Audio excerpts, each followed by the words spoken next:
começar a gravação e vou compartilhar. Já tá compartilhado, né? Mas vou aumentar aqui. Vamos lá. Você vai ficar desse jeito? É desse jeito, meu filho? Não.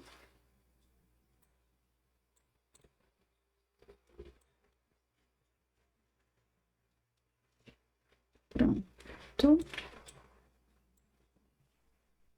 Se tiver alguma coisa assim sendo tampada e tal, vocês me falem. Né, só porque eu falei que as pessoas estavam demorando para entrar, entrou um monte de gente ao mesmo tempo. Eu não dou curso de neném, Enzo. Eu posso dar curso de anti-neném. Nesse eu sou bom. Curso de sem neném. Curso de neném, não. Curso de Deus me free. A gente pode fazer uma parceria, Evelyn, para desse curso. Tudo bem. Agora que sim, está gravando. Vamos avançar. Essa primeira parte é uma primeira parte que eu preciso falar com vocês sobre certas coisas, assim. Tanto coisas de procedimento, né, considerando o que temos pela frente em termos de tempo, programações, prioridades em relação à redação, né, coisas a pensar, assim, e algumas outras coisas talvez um pouco... Isso aqui tá ruim, né? Vou mexer, peraí. Talvez um pouco mais dolorosas ou não sei. A ideia é justamente diminuir a dor. Mas vamos ver o que acontece, tá? Vocês vão me dando feedback sobre a nossa conversa. Primeira coisa, lembrar que o curso dura 8 semanas. Se o curso dura 8 semanas e vai até o Enem, não gosto de ficar falando muito nesses números, acho que essa é uma das primeiras dores, faltam 8 semanas para o Enem. Ele foi pensado, né, o curso foi pensado para que isso funcione bem, né, em 8 semanas. E eu gosto dessas 8 semanas, eu acho que elas funcionam bem. O Enzo escreveu aqui, puta que pariu. Sim, mas ao mesmo tempo não. Não, então, não é pra começar a chorar. É justamente para ter um senso de realidade de, ok, o que eu faço em redação com essas 8 semanas dentro desse curso aqui, que são os próximos tópicos que a gente tem aqui. Então, ó, eu vou até fazer ele aparecer de novo para você prestar bastante atenção, ó. Tcharam! Tá? Escreva toda semana, tá? Não deixa acumular a redação do curso Enem, justamente para não dar desespero, justamente para não querer chorar, justamente para esse não ser um motivo de desespero, para esse não ser um motivo de choro. O Enzo falando que já tá chorando faz tempo com consistência. Tem isso também, né? Mas se esse não for um motivo de choro, já é bastante importante, tá? Então, manter a consistência de escrever toda semana durante essas próximas semanas. E isso aqui é um ponto importante. Eu posso escrever toda semana, mas se eu não conseguir terminar a redação, entrega a redação mesmo sem terminar. Escora, no dia da prova, eu não vou entregar sem terminar, eu sei, meu bem. Mas se você não entregar, já foram 7 que você escreveu, não 8. Foi uma oportunidade de treino a menos, foi um feedback de correção a menos.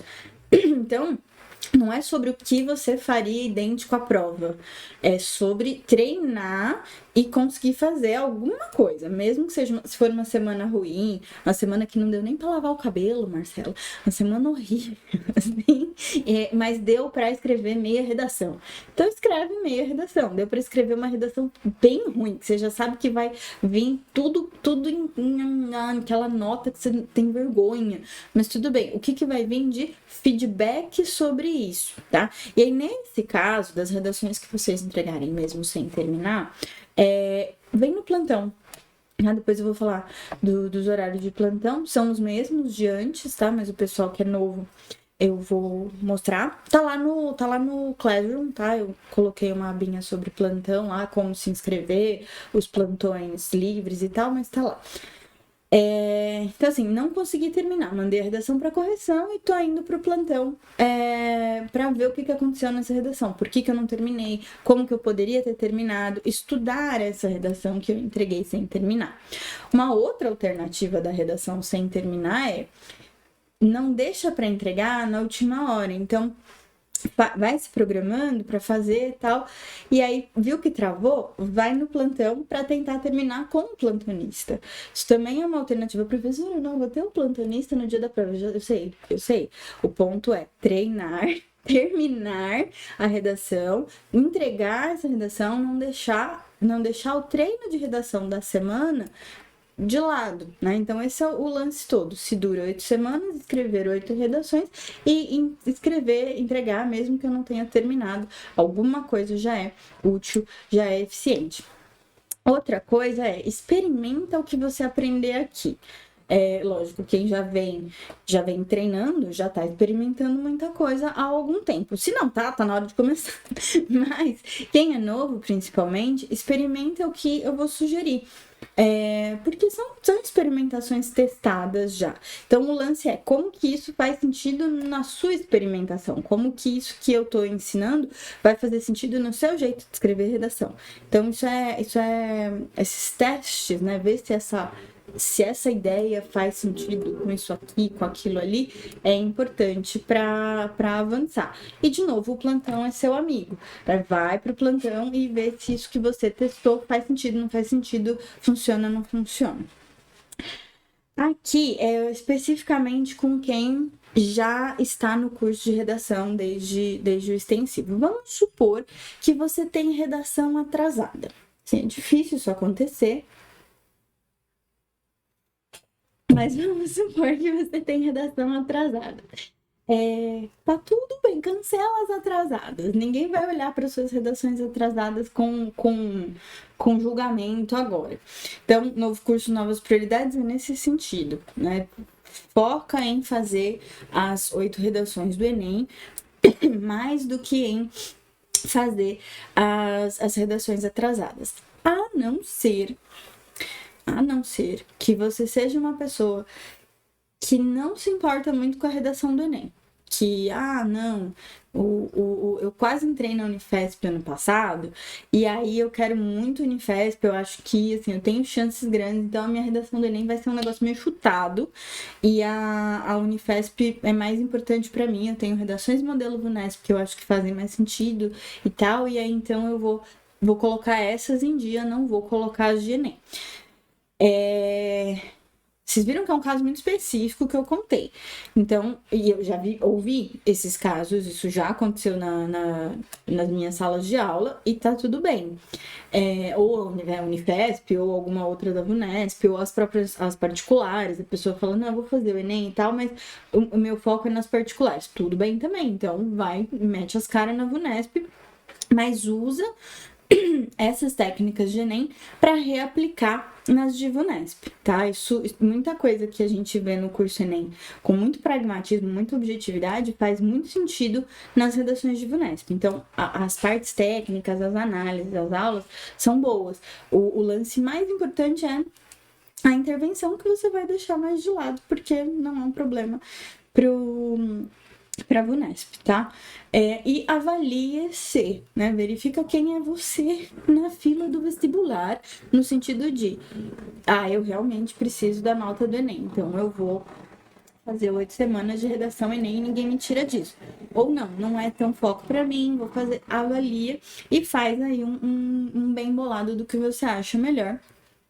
Pode bater papo no plantão sobre isso, podem bater papo no grupo do WhatsApp sobre isso, para vocês trocarem esse tipo de experiência e tomarem uma decisão com tranquilidade, porque todo esse primeiro slide aqui é justamente, aliás, toda essa primeira parte que está aqui no PowerPoint, que não é no material didático, é muito sobre estarmos no curso com paz, com tranquilidade, com o máximo de consciência e consistência possível no que estamos fazendo, tá?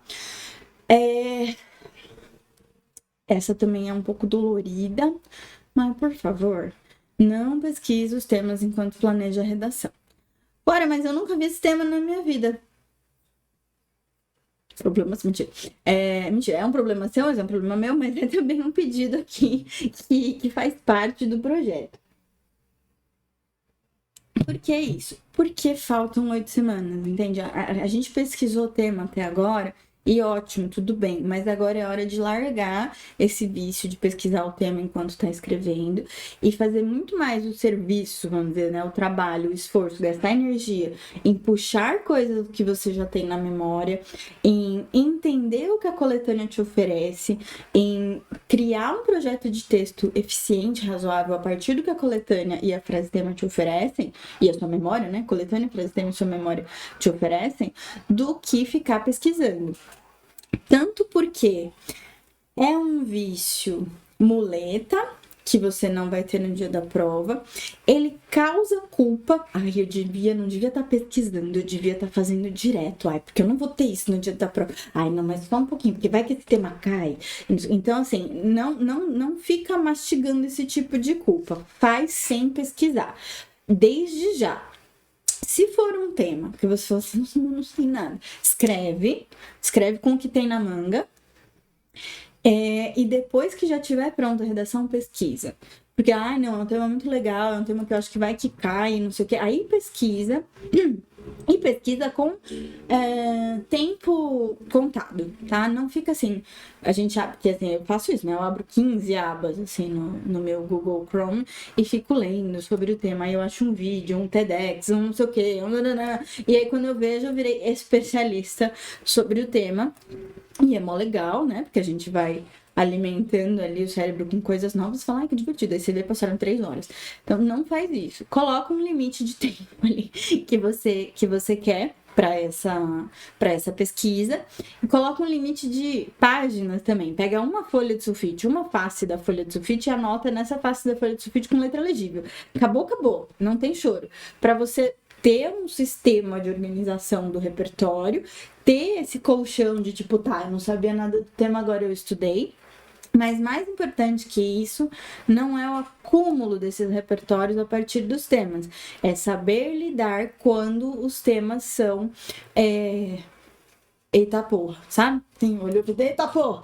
Aí você tem que saber se virar com isso. Isso é sempre um norte nos meus cursos. E nesse curso é mais do que em todos os outros. Esse ano é mais do que em todos os outros. Porque já foi mais fácil adivinhar tema de redação. Já foi mais fácil adivinhar tema Enem. Eu acho que tem 2 motivos para ser difícil hoje em dia. Um é o meu cérebro pandêmico derretido. Eu fico pesquisando, eu fico olhando, eu falo assim, gente, pode ser tudo, pode ser nada. E a outra coisa é o próprio estado de coisas dessa mistura estranha entre o INEP e o governo, né? E,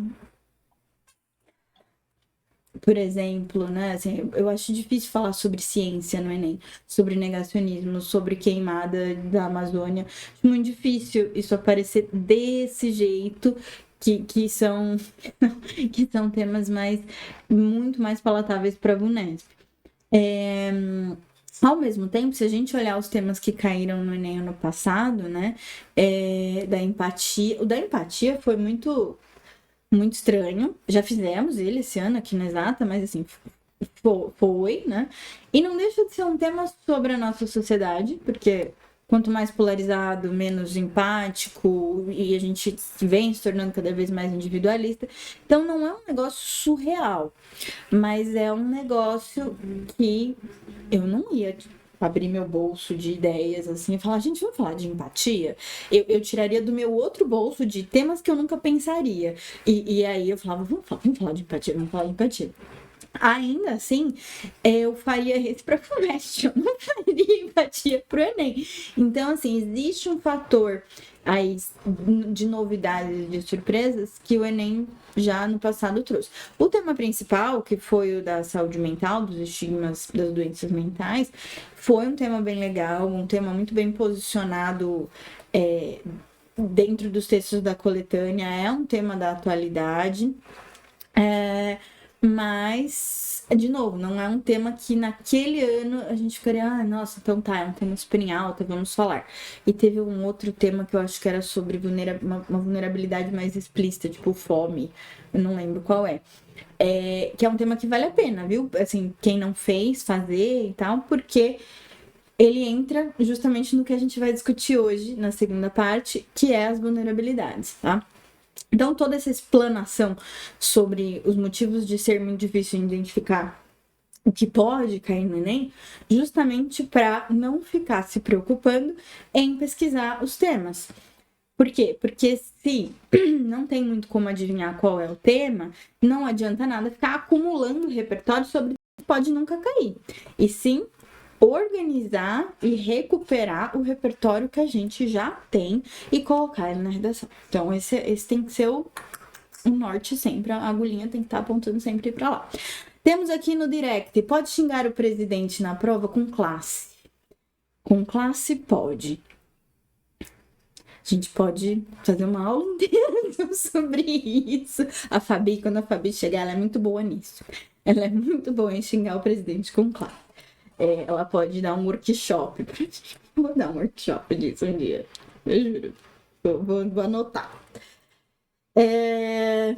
Tá? Já falei isso aqui. Né? O tempo todo que eu tava falando anterior era para chegar nessa, não ficar obcecado com o repertório. Então, eu, a Evelyn e a Marcela, a gente tava falando de série, né? Antes da aula começar de verdade. Pode assistir, pode indicar, eu vou indicar, um amiguinho indica, todo mundo indica. Mas o lance não é sobre acumular. O único repertório que eu quero que vocês fiquem obcecados é os direitos humanos. De resto, a gente pode. É a Constituição também, mas assim, falar de um é quase falar do outro. Mas de resto, não precisa ficar absorvendo coisas. Sabe quando, sei lá, você tem que arrumar seu quarto, seu armário, ou mudar de casa, e de repente você olha e você fala assim, nossa, eu tinha isso aqui, eu nem lembrava, meu Deus, tem uma caneta dentro. E você não lembrava que você tinha essa caneta, que você achava que ela era super importante na sua vida. É sobre isso, assim, o acúmulo do repertório é tipo essas tralhas que a gente guarda em casa, e aí de repente alguém fala assim, você tem caneta? Puta, não tenho caneta, preciso comprar caneta. Aí você vai lá, compra caneta e de repente você tinha uma caneta que era até melhor do que a que você comprou. Então e aí o que vem, o que te mandam fazer? Organiza as coisas que você tem. Se organizar o que você tem, você vai saber o que você tem e não vai precisar comprar novo. É a mesma coisa. Organizar o repertório que já tem. Teremos uma aula para isso de novo, né? Já fizemos isso no extensivo, vamos retomar aqui no Enem. Mas é mais eficiente organizar o que já tenho para eu saber como resgatar na hora que eu precisar do que ficar patinando em cima de repertório novo, acumulando coisa. Chat. Cora, desculpa te perguntar isso pela 110ª, difícil assim, tá? 110ª vez, mas o nervosismo para as provas já está batendo. O que você acha de pesquisar sobre o tema depois que escrever a redação? É muito perda de tempo? Não, senhora. Vou pedir para você ver essa aula do comecinho, porque eu falei sobre isso. Então, tem algumas coisinhas que na hora que você entrou, eu ia falar assim, assiste essa gravação do começo. Tem umas coisas que eu queria que você ouvisse. Sim, tá? Pode pesquisar o repertório depois, eu não acho perda de tempo, desde que você não fique horas e horas e horas olhando esse tema. Pesquisa com o relógio para apitar e no máximo uma folhinha de sulfite para anotar coisas com uma letra legível. Mais que isso, a gente se perde, a gente começa a entrar na camadinha da camadinha da camadinha. Não adianta ficar querendo, né, a obsessão com o repertório. Esse dado, esse número. Então, quando a gente fala de casamento infantil, são tantas meninas no Nordeste, tantas outras no Norte, aqui no Sudeste é tantas pessoas. Não, você não tem que levar esses números para a prova, já basta tudo que você tem que decorar para a prova. Número, né, coisas desse tipo, a coletânea vai te fornecer. E aí a tua sacada, a tua inteligência é interpretar esses números. Quando é sobre referências, metáforas, aí beleza, vai nesse caminho. Tudo bem até aqui? Alguém quer falar comigo? Não? ler os repertórios do material didático e da coletânea, tá? Não deixa de fazer isso. Tem dois tipos, na verdade tem 3 tipos de pessoas. Tem as pessoas que leem todo o material, tem as pessoas que leem a coletânea e tem pessoas que não leem nem a coletânea. Não faz isso, tá? Lê o repertório, porque o repertório dá suporte, é justamente para alimentar, para dar esse colchão e para dar uma sossegada nessa angústia de eu preciso saber tudo sobre esse tema. Não ler coletânea é pedir para dar tudo errado, tem que ler, tá? E esse ler é uma leitura calma, consistente também, mas consciente, com presença, né? Assim, sem passar correndo. Quando a gente passa muito correndo na leitura da coletânea, a gente perde detalhes muito importantes. Então, perfeito, Enzo. Ele perguntou aqui: ler o repertório não é estudar o tema? Sim, mas é controladinho. Você não tá, tipo, viajando loucamente nas abas e abas do Google Chrome, em todos os vídeos que o YouTube te oferecer. Você tá preso ali, né, num ambiente controlado de exploração do repertório, tá? Então, Aí pergunta aqui no chat: ler antes de escrever a redação ou depois de escrever a redação? Vou deixar a critério de vocês, porque tá ali para dar suporte e garantir que a bolinha 2 ali, escreva toda semana, aconteça. O ideal é não precisar do que tá no repertório. Mas ler é legal para depois para você ter essa informação. Agora, vamos supor que tô olhando lá para meu rascunho e não tô satisfeito com o que eu coloquei ali. Não tem plantão nesse horário. Não consegui agendar plantão por X motivo. Ninguém pode me ajudar. Dá uma olhada nesse repertório, tá? Mas enquanto tá fazendo a redação, usa ele como texto de apoio, tá? Mas aí fica essa coisa de um apoio a seu critério, tá bom? Acho que o mais importante, que não tá aqui nas bolinhas, pra gente tomar essas decisões tá cronometrando o tempo, né? Começou a fazer a redação, tá lendo a coletânea, começou a cronometrar o seu tempo, marcar o seu tempo. É legal marcar, mesmo que você fique 3 horas fazendo a redação, marca esse tempo para você ter uma mínima noção do que está acontecendo. Não é um problema grave gastar muito tempo fazendo a redação, principalmente nessas 4 primeiras semanas.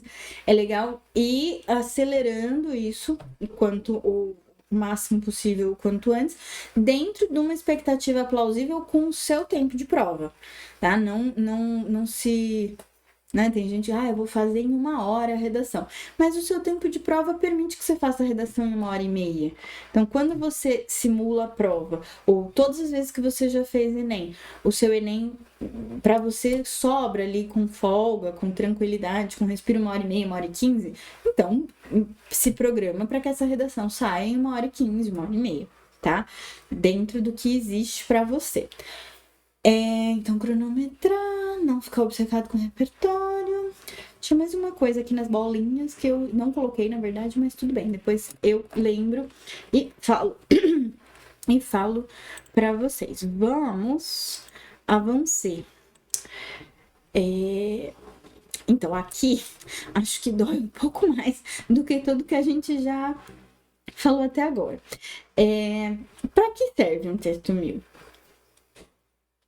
Assim, o Enzo respondeu no chat: para humilhar?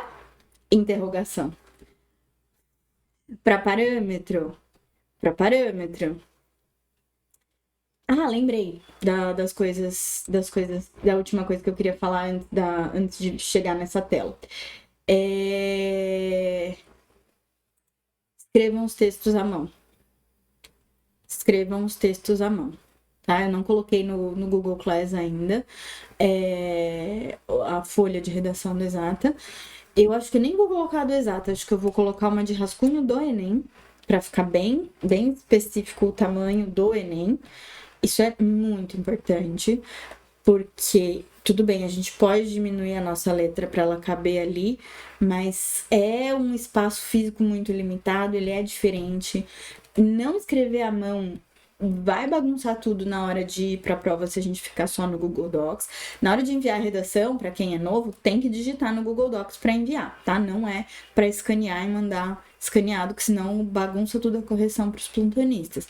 Mas estou fazendo a redação, faz com o computador longe dele, fecha ele. Não usa, a não ser que você... Eu falar, a não ser que você vá pesquisar. Não usa o computador, tá? Não digita no celular, mas nem pensar. Usa a sua mão, usa a caneta preta.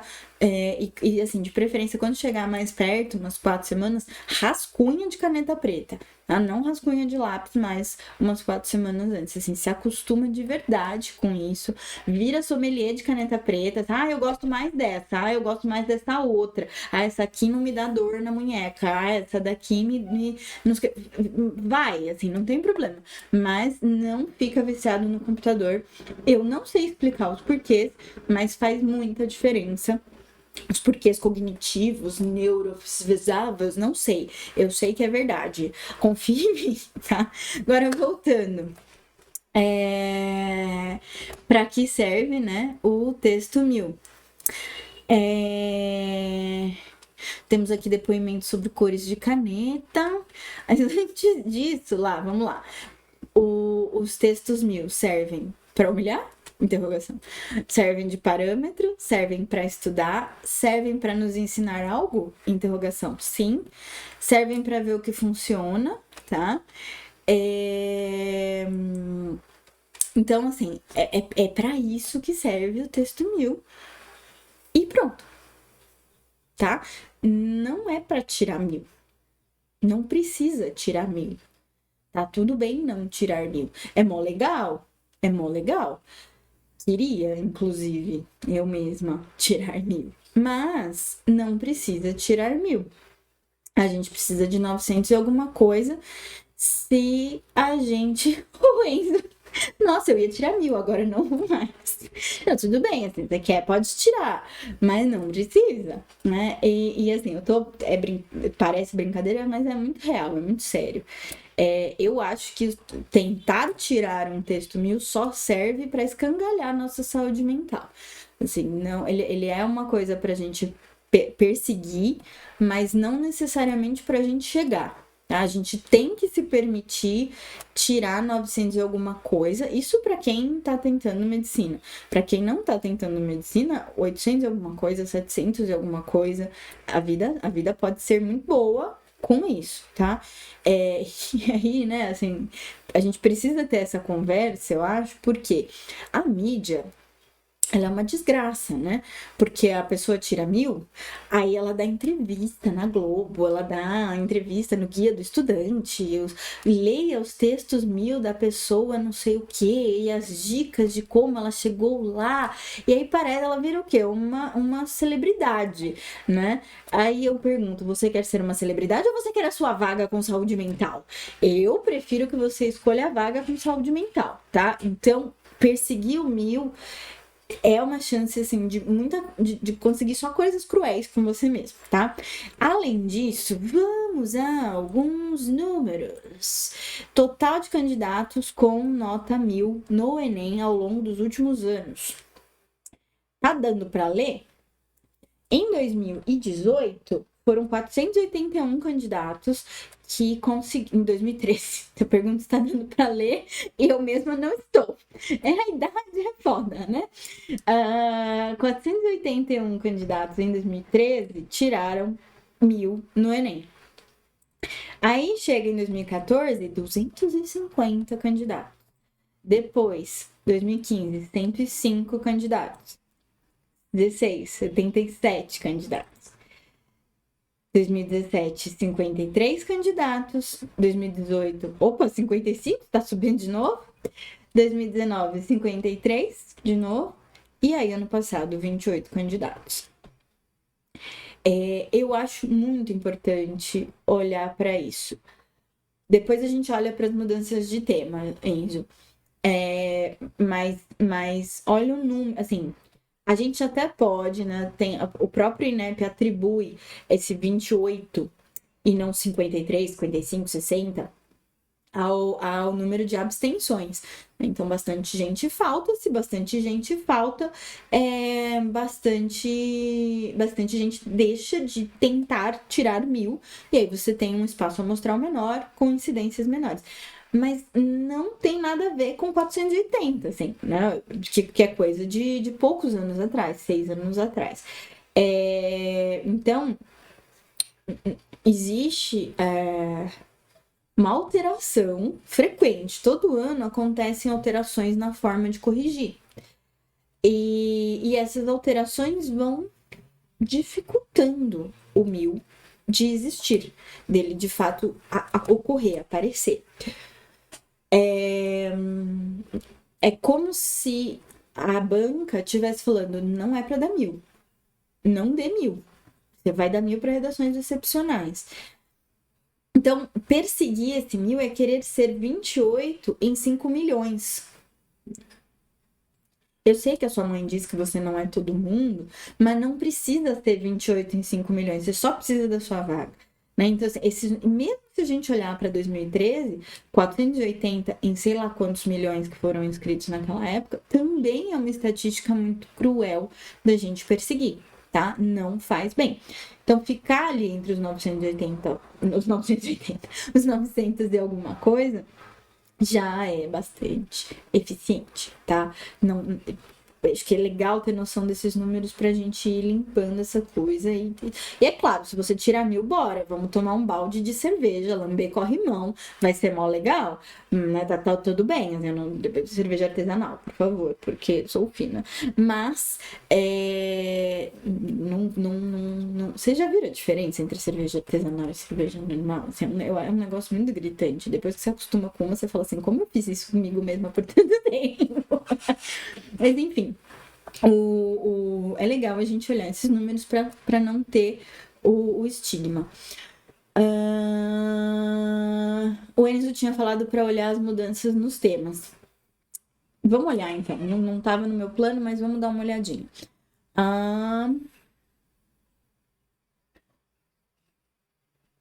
O que você escreveu errado Escrevi mal na aula de redação. Se tiver skin, tamo indo. São coisas no chat que eu não sei o que não, mas enfim, vamos avançar. Eu não ia olhar para os temas, mas eu vou dar uma olhadinha, já que o Enzo pediu. Em 2013, efeitos da implantação da lei seca no Brasil. Naquele ano, a lei seca foi implantada, então caiu isso. Publicidade infantil em questão no Brasil. Teve umas alterações na questão da publicidade infantil, na proteção à infância, com esperar que a criança se comporte como um consumidor, né? E isso não é bom para a saúde mental da criança, não é bom para você formar um pequeno consumidor desde muito cedo, né? Então, caiu também ali nesse momento. Flavinha, você levantou a mão. Ou não.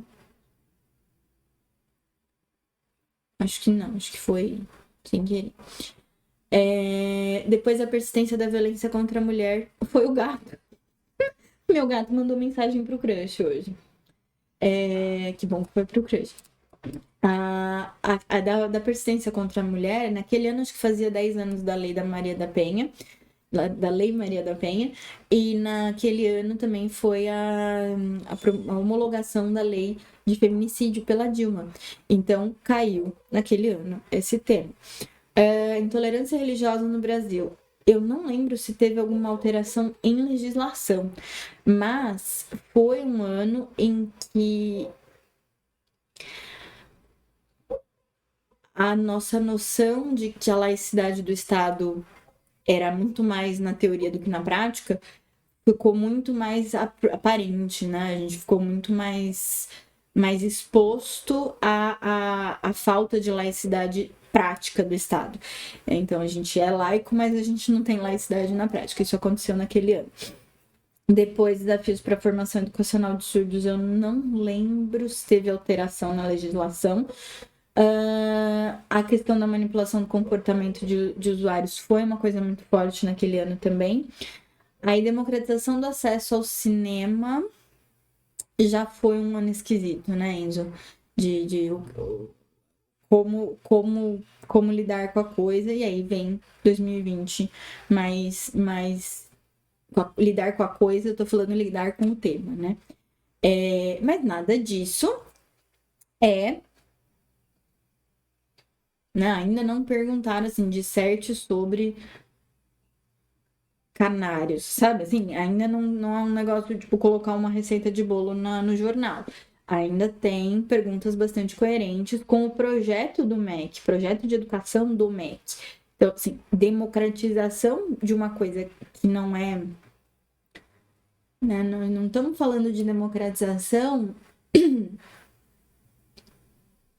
do café. Estamos falando de democratização da arte, democratização da cultura, democratização do entretenimento. Então, é permitir que uma coisa básica e fundamental, ainda que ela pareça frivolidade, banalidade, perfumaria, não é, né? Então, ter acesso a isso, todo mundo ter acesso a isso com igualdade, com dignidade, ainda é um tema bem Enem, ainda é um tema engajado nas causas. Ele só não é a persistência da violência contra a mulher, né? A falta de laicidade do Estado. Ele é assim, olha, a gente sabe falar sobre isso, vamos continuar falando sobre isso, só que a gente vai falar sobre isso de um jeito que ninguém enche o nosso saco.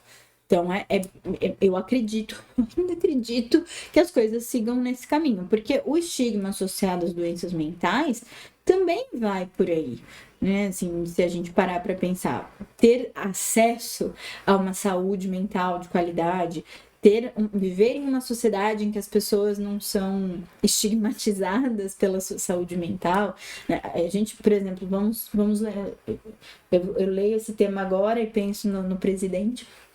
E aí eu lembro dele falando que não podemos enfrentar essa pandemia como maricas, como um país de maricas. Então, sei lá, um ser humano homem que fica deprimido com a situação é maricas. Então, estar deprimido para um homem, o estigma é o maricas, né? Então, e está ali, está discutindo coisas fundamentais para a sociedade. Oi, Flá. Discutindo fundamentais para a sociedade. Então, ainda acredito bastante que isso ainda aconteça pelo seguinte motivo. Aí são especulações que eu tirei do meu bolso para não falar de outros lugares. Mas o INEP é um órgão antigo. Por mais que os governos mudem e as equipes que compõem esses órgãos, elas se alteram, né? O governo se altera e as equipes se alteram. O presidente do INEP muda e tal. Mas algumas pessoas são funcionários de carreira lá dentro.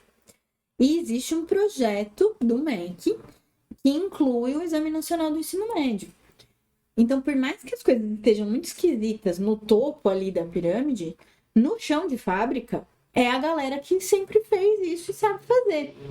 Então, eu acredito muito que essas pessoas ainda existem e estão fazendo o trabalho delas com o fundo pedagógico normal, tá? Eu não ponho minha mão no fogo sobre isso, mas eu confio nisso e eu levo os meus cursos de redação nesse caminho, principalmente o curso Enem, nesse caminho. Tudo bem até aqui? Tá? Em relação aos temas, né? Que não estava previsto. Aí no chat, já não tenho saúde mental desde que estou estudando. Eu ia falar, depois da faculdade melhora, mas não. Não. Então, na verdade, a gente tem que cultivar a saúde mental independente do que a gente é no nosso dia a dia. Agora eu queria falar sobre esse outro tópico: redações zeradas. Um outro medo que o meu aluno tem é, ai, mas e se eu zerar o tema? E aí eu queria que vocês olhassem que do total de candidatos que prestaram o exame, menos de 4% tiraram 0 no último ano. Tá? Então, assim, dos milhões, só 87 mil tiraram 0. Tem que se esforçar muito para tirar 0. De verdade. Tem mesmo, assim, tem uma série de critérios para você atribuir 0. Por exemplo, não pode desenhar na folha. né? Fazer um coração na folha, fazer uma estrela, pingar o i com um coraçãozinho. Não pode fazer essas coisas. Riscar o seu próprio texto. Não pode fazer essas coisas. Não demanda muito esforço, mas era. Fazer conta na folha de redação. Não pode. Mas, assim, não é o comportamento normal do aluno de redação do Exata. Em geral, vocês tratam bem a folha de redação. Vocês sabem esse básico, assim, eu conto esse tipo de critérios, meus alunos dão uma risadinha, assim, de, mano, quem faz isso? Um monte de gente faz isso. Dentro dessas 87 mil, tá? Você vai lá na apostila de correção, tem exemplos de redação zerada. Aí tem gente que fez várias continhas na folha de redação, assim. Você fala, meu, como assim? Você jogou fora a sua folha de redação. Não sei se a pessoa quis fazer isso, né? Assim, não preciso da nota de redação, tô fazendo de treineiro, não aguento mais isso aqui. Ou, eita, era a folha de redação, achei que era rascunho, não tem outra? Não tem outra, querido, já era, né? Acontece essas coisas, né? Na minha sala de Enem do ano passado, o menino preencheu o gabarito com uma língua, ele resolveu as duas línguas, poliglota ele, resolveu as duas línguas. Aí ele preencheu o gabarito com uma das línguas, mas a outra língua era a língua que ele tinha se inscrito de verdade. E aí todo o gabarito ficou cagado. Eu lembro de olhar para o lado, assim, ele conversando com a fiscal e falar, menino, não posso nem consolar o menino. Vida que segue, assim, né? Super triste, assim, super tenso. Mas, enfim, acontecem essas coisas. Mas, né, então assim, não se sintam preocupados em zerar, tá? É muito difícil zerar. Vamos avançar mais um pouquinho para ver quais são as origens desses zeros. Fugir do tema de fato em menos de 1% das pessoas, tá? É lógico, zerar por fuga ao tema é diferente de desviar do tema. Sobre isso, nós temos que ter bastante cuidado. É diferente, é lógico, né? Ninguém quer zerar, mas ninguém também quer tirar 300, 700, né? Todo mundo quer bater ali os 900 e alguma coisa. Então, tudo bem a gente não zerar, né? Mas também tem que tomar esse outro cuidado. Porém, fiquem tranquilos que vocês não vão zerar por fuga ao tema. Esse aqui eu acho que é um dos que mais me interessa de todos os dados. Zerar por cópia do texto motivador foi só menos de 0,5% de todos os milhões de candidatos. Então, de fato, zerar por copiar é muito difícil. Significa que ninguém copia nada? Não, significa que copiar é copiar uma palavra depois da outra de algumas linhas da coletânea. Então, você pegar dados, números e copiá-los idêntico ao que tem na coletânea não é um problema. Você pode, você deve, porque você precisa interpretar esses dados e acoplá-los, intertextualizá-los à sua análise, à sua opinião, tá? Então, tem principalmente número, interpretação de gráfico, interpretação de imagem, fica à vontade, se sinta confortável para copiar. E outras coisas, dados históricos, dados sociológicos que a coletânea vem a oferecer para você, sinta-se confortável, inclusive, com a paráfrase, porque uma paráfrase bem feita vira uma análise. Então, assim, não tenha medo, porque zerar por cópia tem que copiar muito, tá? Outra coisa é texto insuficiente, só 7 linhas, menos de 7 linhas de texto escrito. Você não vai fazer isso, porque não dá para tirar a nota que você precisa em 7 linhas. Fazer um texto que não seja um texto dissertativo argumentativo. Fazer uma carta, fazer uma narrativa, fazer um resumo, fazer qualquer outra coisa que não seja texto dissertativo argumentativo. Partes desconectadas. Vocês lembram da história do hino do Palmeiras e do Miojão no meio da redação? O que acontece? Não é que o corretor não leu aquele texto e deu a nota que ele quis, assim, jogou as folhas, né, e falou assim, aqui caiu em cima do armário é 700, caiu aqui para cá é 500. Não. O que acontecia é que não existia esse critério da parte desconectada. Então, quando tinha uma coisa ali no meio, a pessoa tinha que meio que ignorar, a correção meio que tinha que ignorar aquelas linhas, até você entende que é um elemento que conturbou, criou problemas para o projeto de texto. Mas o resto do texto está funcionando bem. Aí você tira a nota, você dá 0 pro cara por causa de um desvio no projeto de texto, entende? Naquele ano não tinha precedente, então teve que dar nota para essas pessoas. Depois que o precedente passou, ficou evidente que era gente que não confiava na correção e falou: vou colocar qualquer coisa e todo mundo vai ver que eu tô certo, que isso aqui não serve para nada. Porque assim, as pessoas adoram falar mal da correção, né? Ai, nossa, não, sempre tirei nota alta, de repente agora eu tô tirando nota baixa. Claro, 2 corretores erraram, você fez tudo certo. Assim, logo, acontecem erros, tá? A minha prova, eu fico puta da vida, porque eu não tenho erro de gramática e eu fui penalizada em gramática. Não tem erro de gramática e eu fui penalizada em gramática. Então, assim, tem erro. E assim, não sou eu que tô dizendo que não tem erro de gramática. Eu passei por mais de um professor não, no meu espelho. Não tem erro de gramática. Então, é de ficar puto, mas não é uma queda de nota. Olha lá o Bruno falando que tirou 120 na competência 1. Eu não lembro quanto eu tirei na... Peraí que eu tô abrindo. Na competência 1. Tá aparecendo aí, né? 140. Tirei 140, não. Fiquei bem brava. Bem brava. Bem brava. Bem deprimida. A princípio eu fiquei bem deprimida porque eu falei assim, onde foi que eu errei? Que foi que eu fiz? Aí depois, quando saiu a vista pedagógica, eu falei, não fui eu que errei. Mas enfim.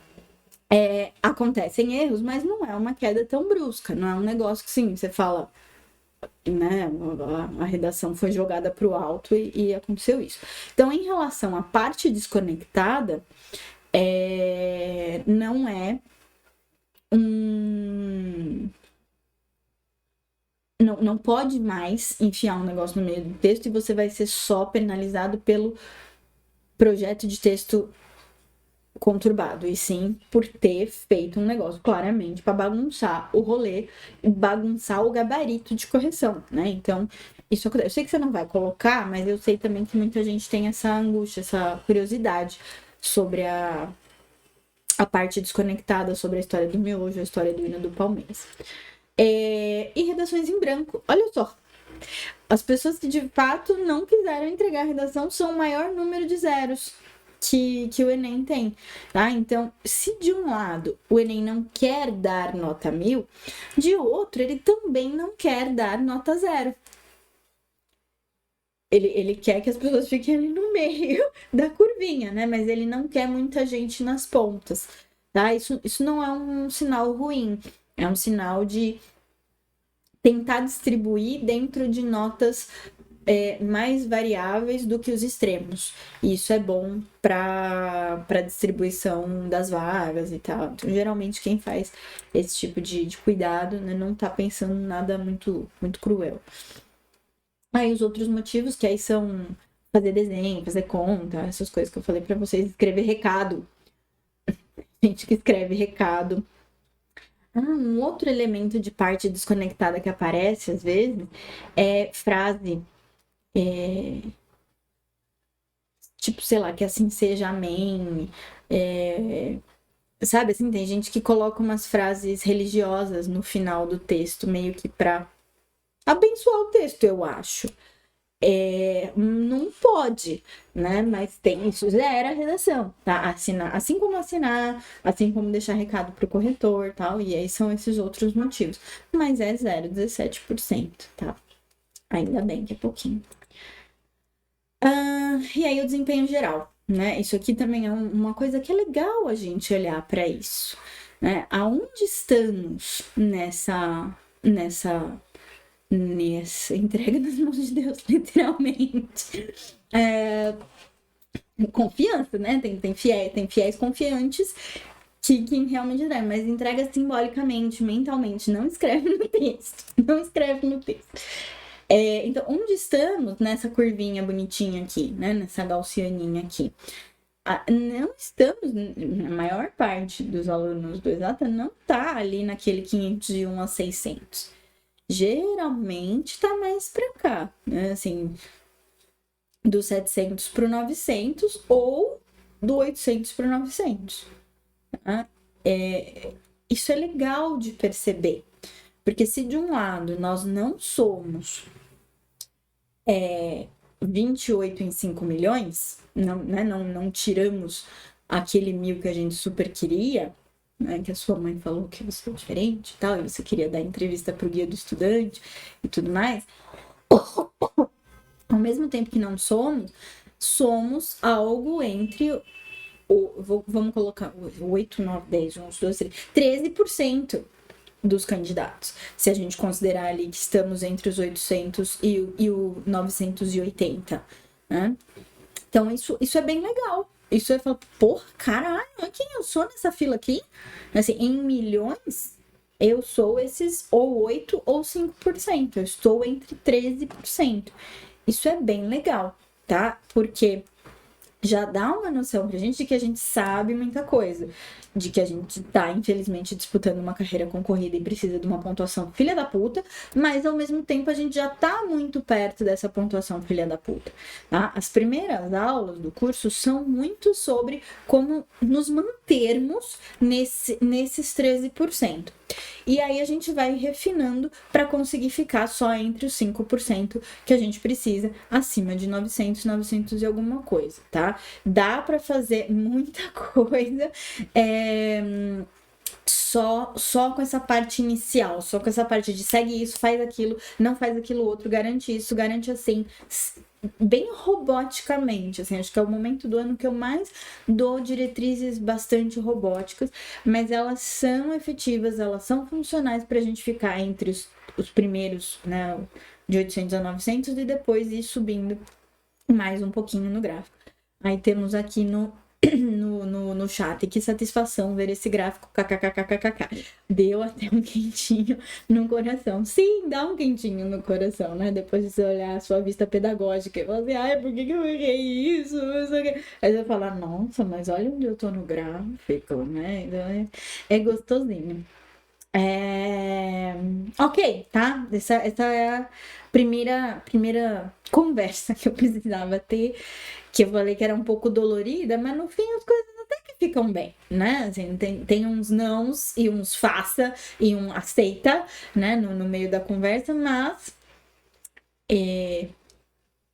as coisas se encaixam, as coisas fazem sentido. O importante é que a gente trabalhe em prol da funcionalidade do rolê todo. O que eu ia falar? Agora vamos fazer um tour pelo Google Classroom. Vou trocar a janela aqui.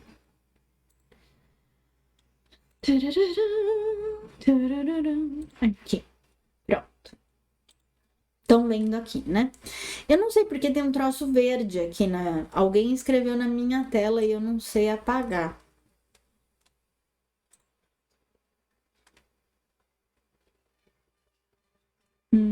Eraser. Faz sentido, né? Que apagar seja no eraser. Estamos no lugar certo? Estamos no lugar certo. Ok. Um tour rapidinho aqui. Depois eu preciso subir um vídeo para cá sobre como enviar as redações. Que o pessoal do extensivo já conhece, o pessoal novo vai estar conhecendo em breve, senhora. Mas antes disso, vamos olhar aqui o plantão. Como funciona, tá? Aqui tem os horários, todos bonitinhos, e o e-mail que você tem para onde você tem que enviar o seu pedido para agendar o seu horário, tá? Você tem direito a 30 minutos com um plantonista ou uma plantonista, o Fê ou a Manu, tá? E tem o livre. Como é o livre? Lá no grupo, o plantonista vai falar, oi, gente, boa tarde, lista para o plantão de redação. Nem sempre eles falam boa tarde, mas lista para o plantão de redação. E aí você se inscreve nessa lista por ordem de chegada, tá? Não costuma ser um plantão muito lotado, recomendo, tá? Eu recomendo as duas formas. Vá para o plantão, seja lá qual for a sua preferência, vá para o plantão.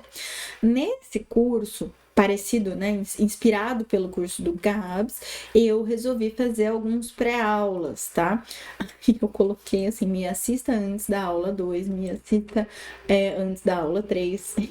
por diante. Esses vídeos, alguns dos vídeos que vão nesses pré-aulas, eles já estão disponíveis lá, aberto para quem quiser ver lá no meu YouTube. E outros vão ficar restritos para o curso. Então, alguns que vão para cá vão ser mantidos abertos, outros vão ser restritos para o curso. Isso é uma coisa. Aí, material de aula, tá? Então, é onde você vai pegar a apostila do dia, né? O material com o tema do dia, a teoria do dia. E se você não assistir a aula, vem cá, meu filho. Se você não... não tá aparecendo. Mas se você não assistir a aula, você vem aqui nas aulas gravadas e eu vou subir as aulas do YouTube. As aulas da quinta-feira à noite para o YouTube. E aí fica restrito, tá? As aulas gravadas eu não deixo abertas. Mas para vocês poderem rever alguma coisa, porque chegou atrasada, ou pra assistir, caso você tenha, sei lá, tido uma dor de barriga e assistido. Uma coisa bem Alice no País das Maravilhas. Me assista antes, sempre. Uma coisa meio narrativa mesmo. E aí tem uma última coisa que eu não coloquei aqui nos tópicos, mas eu vou colocar, que é: se você quiser que eu analise o seu espelho da redação do ano passado, envia para cá, tá? Eu vou fazer redações Enem, redações antigas do Enem, alguma coisa assim, tá? Aqui nesse tópico. E aí você envia junto com a vista de prova. Os critériozinhos, né? Esse cara aqui.